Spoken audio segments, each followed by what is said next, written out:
Bonsoir à tous. Et dans l'actualité ce soir, à 4 jours des élections municipales, l'épidémie de coronavirus oblige les communes à prendre toutes les précautions. Exemple à Strasbourg.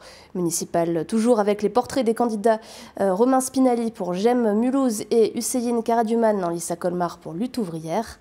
Et puis nous vous emmènerons visiter la nouvelle exposition du musée Vaudou de Strasbourg. Et on commence avec ces quelques images de la première journée nationale d'hommage aux victimes du terrorisme. Elle aura désormais lieu le 11 mars de chaque année, date également de la journée européenne des victimes du terrorisme, qui commémore l'attentat le plus meurtrier en Europe, à Madrid en 2004. À Strasbourg, cet après-midi, une cérémonie s'est déroulée place de la République, un hommage ponctué du témoignage d'une victime et du chant de la Marseillaise interprété par des élèves du collège Foch. On écoute tout de suite la préfète de la région Grand Est et du Bas-Rhin, Josiane Chevalier. Elle est au micro de Camille Roland. C'est une initiative donc, du président de la République qui a souhaité qu'une journée puisse être consacrée aux victimes du terrorisme, donc dans toute la France et même au-delà. Donc c'était un message avec des mots très forts sur les valeurs, sur la liberté, sur l'unité.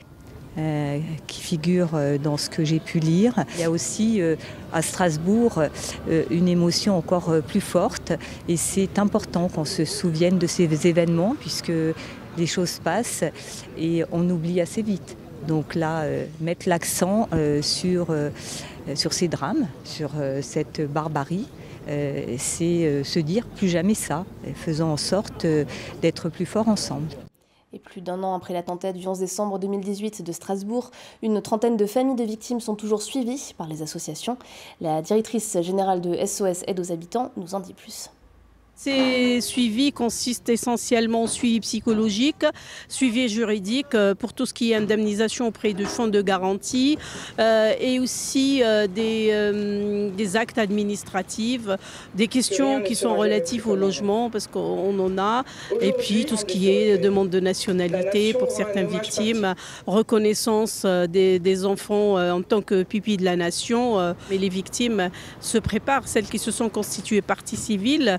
Donc on est amené à les accompagner tout au long de la procédure jusqu'à ce qu'un jour un tribunal statue sur leurs droits. En bref, les 1100 avocats du barreau de Strasbourg ont mis fin à leur grève contre la réforme de leur régime de retraite.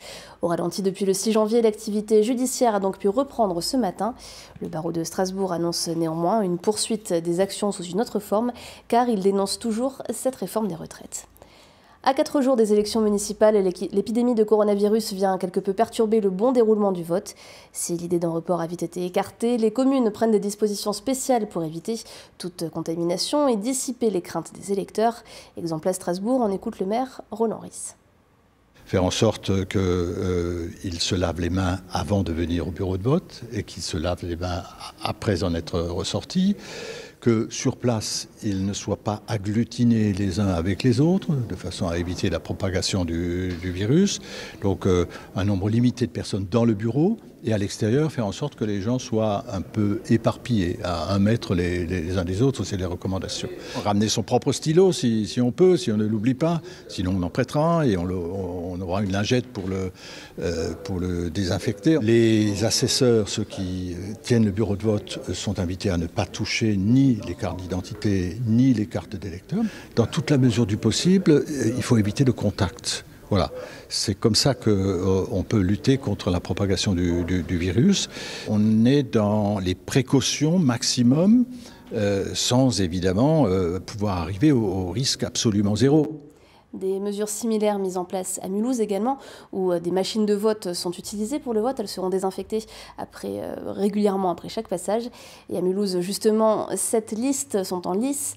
Et parmi elles, GEM Mulhouse, menée par Romain Spinali. Marine Zis l'a rencontré. Romain Spinali, 42 ans, responsable innovation dans le domaine de l'informatique et des produits connectés. Il est numéro 1 de la liste centriste et citoyenne GEM Mulhouse.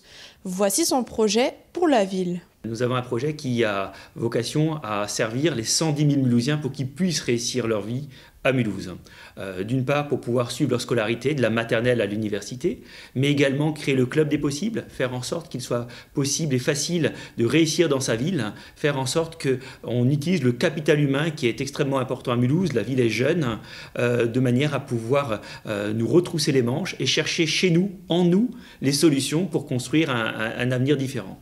La volonté également de créer une coopérative financière avec la possibilité effectivement d'avoir un bras financier pour que les Mulhousiens puissent prendre des participations dans leur ville, dans les nouveaux projets, pour introduire le développement durable et également faire en sorte qu'ils s'enrichissent au moment où la ville va prendre de la valeur et dans l'immobilier et dans la création de richesses par l'intermédiaire des différentes entreprises qui pourront être créées.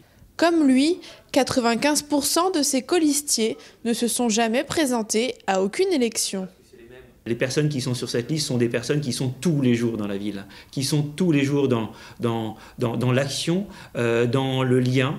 Et en aucun cas, nous n'avons besoin d'aller tracter sur les marchés pour rencontrer les Mulhousiens. Nous sommes les Mulhousiens, on a un lien très fort avec Kunzerland, mais également avec beaucoup de gens sur la liste qui viennent d'Italie, du Portugal, d'Espagne, d'Ukraine, de différents pays, parce que Mulhouse est la ville aux 136 nationalités.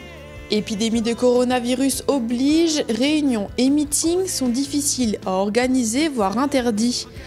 Alors la liste J'aime Mulhouse a décidé de miser sur un clip promotionnel qui sortira demain, mercredi.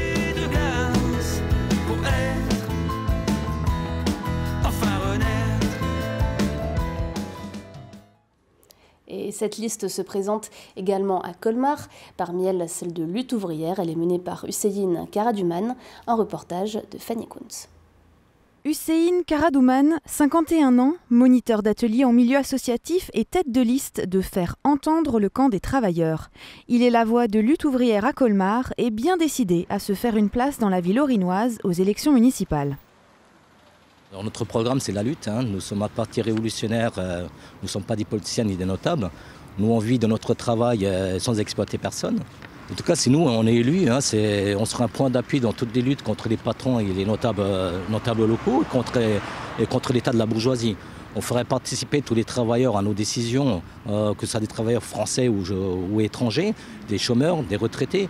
La porte de la mairie sera grand ouverte aux travailleurs pour lutter contre les licenciements, contre le chômage, contre les expulsions locatives.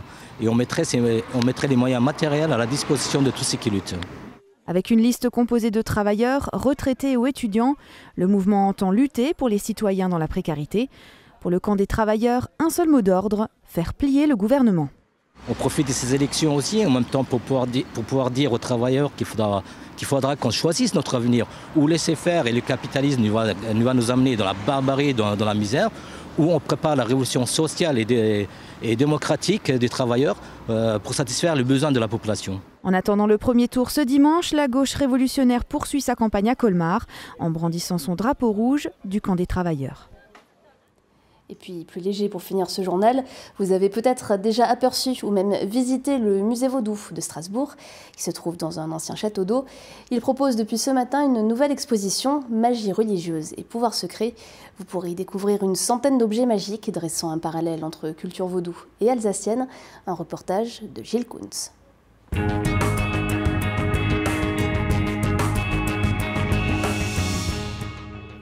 Si des milliers de kilomètres séparent l'Afrique de l'Ouest et le Rhin supérieur, de nombreux parallèles peuvent se faire entre culture vaudou et tradition alsacienne. Il n'y a qu'à regarder de plus près ces jeteurs de sorts, devins et autres guérisseurs. Tous font partie de l'exposition Magie religieuse et pouvoir secret, dont l'un des objectifs est de confronter les deux croyances. Le vaudou, souvent on a plein de clichés, de stéréotypes autour de ces pratiques. En fait, c'est une magie, une religion qui encadre tous les moments importants de la vie. Et si on visite l'exposition, on se rend compte qu'il y a énormément d'objets qui servent plutôt à la protection ou à la délivrance d'une maladie plutôt qu'à l'attaque. Et on a notamment 2 poupées en papier mâché qui ne sont pas vaudou, mais qui sont alsaciennes. Donc là, on a une exposition qui brise complètement les stéréotypes qu'on a du vaudou. 110 objets ont été réunis pour l'exposition. Ceux du Rhin supérieur ont été prêtés par le musée alsacien de Strasbourg, le musée du pays de Hanau de Bouxwiller, l'écomusée d'Alsace et par des collectionneurs privés. Les objets vaudous, quant à eux, appartiennent à la collection de Marc Arbogast, également à l'origine du projet. Il se trouve que dans les Vosges, où j'ai ma maison de campagne, à une centaine de mètres, se trouve la maison de Fifine. C'était une sorcière, comme on l'appelait là-bas, mais surtout une guérisseuse, et qui pratiquait donc sur les animaux officiellement. En réalité, elle pratiquait également sur les humains et elle utilisait donc une certaine magie de plantes, de minéraux, des météorites. Elle avait un tas de potions. Et donc, le fait de l'avoir côtoyée m'a donné l'idée de faire cette exposition et surtout d'en faire un parallèle avec le vaudou et les pratiques de nos régions. L'exposition Magie religieuse et pouvoir secret, proposée en français et en allemand, est visible au château Vaudou chaque après-midi, du mardi au dimanche jusqu'au 29 novembre. Une soirée de lancement aura lieu ce vendredi 13 mars, tandis que des visites guidées nocturnes à la lampe torche seront organisées chaque mois. Et on finit ce journal avec l'image du jour, Oliviane. Étrange géographie des élections municipales en Alsace. Dans les grandes villes, on se bouscule. 11 listes à Strasbourg, 7 à Mulhouse et Colmar et 6 à Schiltigheim. Mais il n'y aura qu'une seule liste dans de nombreuses communes des 2 départements. Ce sera le cas notamment à Altkirch, Benfeld, Bergstedt, Dorlisheim, Ilfurt, Egbolsheim, Rixheim ou Wittelsheim. Dans toutes ces communes de plus de 1000 habitants, il suffira d'une seule voix pour valider l'élection de toute la liste dès le premier tour. Le seuil de 25% des inscrits n'entrant pas en ligne de compte. Voilà qui gonflera sans doute encore plus l'abstention que le coronavirus. Quant à Altenheim et Ettendorf, aucun candidat ne brigue ces 2 jolies mairies.